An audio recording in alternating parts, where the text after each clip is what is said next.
കർത്താവിൻ്റെ പരിശുദ്ധമായ നാമം വാഴ്ത്തപ്പെടുമാറാകട്ടെ. അനുഗ്രഹിക്കപ്പെട്ടതായ ഈ നല്ല സമയത്തിനായിട്ട് കർത്താവിന് സ്തോത്രം ചെയ്യുന്നു. ഒരു പ്രാവശ്യം കൂടെ തിരുവചനവുമായിട്ട് നിങ്ങളുടെ മുമ്പിലായിരിക്കാൻ സ്വർഗത്തിലെ ദൈവം നൽകിയ സാവകാശത്തെ ഓർത്ത് ഞാൻ ദൈവത്തിന് സ്തോത്രം ചെയ്യുന്നു. കർത്താവ് നമ്മളെല്ലാവരെയും ധാരാളമായിട്ട് അനുഗ്രഹിക്കുമാറാകട്ടെ. ഉൽപ്പത്തി പുസ്തകം 31-ാം അധ്യായം അതിൻ്റെ 3-ാമത്തെ വാക്യം ഇന്ന് പകലക്കാലത്തെ ചിന്തയ്ക്ക് വേണ്ടി നമുക്ക് വായിക്കാം. അപ്പോൾ യഹോവ യാക്കോബിനോട്, നിന്റെ പിതാക്കന്മാരുടെ ദേശത്തേക്കും നിന്റെ ചാർച്ചക്കാരുടെ അടുക്കിലേക്കും മടങ്ങി പോകുക, ഞാൻ നിന്നോടുകൂടെ ഇരിക്കും. Praise the Lord.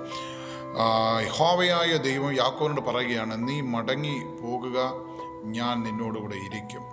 ഇതിൻ്റെ പശ്ചാത്തലം നമ്മൾ ചിന്തിക്കുമ്പോൾ നമുക്കറിയാം, ഒരു പ്രത്യേകമായ സാഹചര്യത്തിൽ ദൈവഹിതപ്രകാരം യാക്കോബ് തൻ്റെ സ്വന്തം ഭവനത്തിൽ നിന്ന് ഓടിപ്പോകുന്നതായിട്ടുള്ള ഒരവസ്ഥ കടന്നു വരികയാണ്. അതുമാത്രമല്ല, ഹല്ലേലൂയ, താൻ കടന്നുപോയ സ്ഥലത്ത് അനേക പ്രശ്നങ്ങളെ, അനേക പ്രതികൂലങ്ങളെ താൻ അഭിമുഖീകരിക്കേണ്ടതായിട്ട് വന്നു. തൻ്റെ അമ്മയുടെ വീട്ടിലാണ് താൻ കടന്നു പോയതെങ്കിലും എത്രയോ പ്രയാസകരമായ അനുഭവത്തിലൂടെയാണ് യാക്കോബ് കടന്നു പോയത്. നമുക്ക് അതിൻ്റെ 31-ാം അധ്യായം 40-ാമത്തെ വാക്യമൊക്കെ വായിക്കുമ്പോൾ ഇപ്രകാരം കാണാൻ കഴിയുന്നുണ്ട്. യാക്കോബ് പറയുകയാണ്, ലാബാനോട് പറയുകയാണ്, 10 പ്രാവശ്യം നീ എൻ്റെ പ്രതിഫലം മാറ്റി. ഇങ്ങനെയായിരുന്നു എൻ്റെ വസ്തുത. പകൽ വെയിലുകൊണ്ടും രാത്രി ശീതം കൊണ്ടും ഞാൻ ക്ഷയിച്ചു. എൻ്റെ കണ്ണിന് ഉറക്കമില്ലാതായി. ഈ 20 സംവത്സരം ഞാൻ നിൻ്റെ വീട്ടിൽ പാർത്തു. 14 സംവത്സരം നിൻ്റെ 2 പുത്രിമാർക്കായിട്ടും 6 സംവത്സരം നിൻ്റെ ആട്ടിൻകൂട്ടത്തിനായിട്ടും നിന്നെ സേവിച്ചു. നോക്കിക്കേ, എത്രയോ താൻ കടന്നുപോയ അനുഭവത്തെക്കുറിച്ച് യാക്കോബ് പറയുന്ന ഒരു ഭാഗം. വളരെ പ്രയാസകരമായ അനുഭവത്തിലൂടെയൊക്കെയാണ് താൻ കടന്നുപോയത്. ഒരു മനുഷ്യനും ആഗ്രഹിക്കാത്ത പ്രതികൂലമായ സാഹചര്യങ്ങളൊക്കെയാണ് താൻ നേരിടേണ്ടതായിട്ട് വന്നത്. എന്നാൽ ഹല്ലേലൂയ, യാക്കോബിനോട് ദൈവം പറയുന്നൊരു കാര്യമുണ്ട്, യാക്കോബേ, നീ ഒരു സാധാരണ മനുഷ്യനല്ല, നീ ഒരു വാഗ്ദത്ത സന്തതിയാണ്. നിന്നെക്കുറിച്ച് എനിക്ക് വലിയ പദ്ധതികളുണ്ട്. നിന്നെക്കുറിച്ച് എനിക്ക് വലിയ കാര്യങ്ങളൊക്കെ നിന്നെ കൊണ്ട് ചെയ്തെടുക്കുവാനായിട്ടുണ്ട്. അതുകൊണ്ട് ഇപ്പോൾ വന്നിരിക്കുന്നതായിട്ടുള്ള ഈ പ്രതികൂലങ്ങളെയോ പ്രതിസന്ധികളെയോ ഒന്നും നോക്കി നീ ഭാരപ്പെട്ടു പോകാതെ നീ വിശ്വാസത്തോടെ മുന്നോട്ട് പോകുക.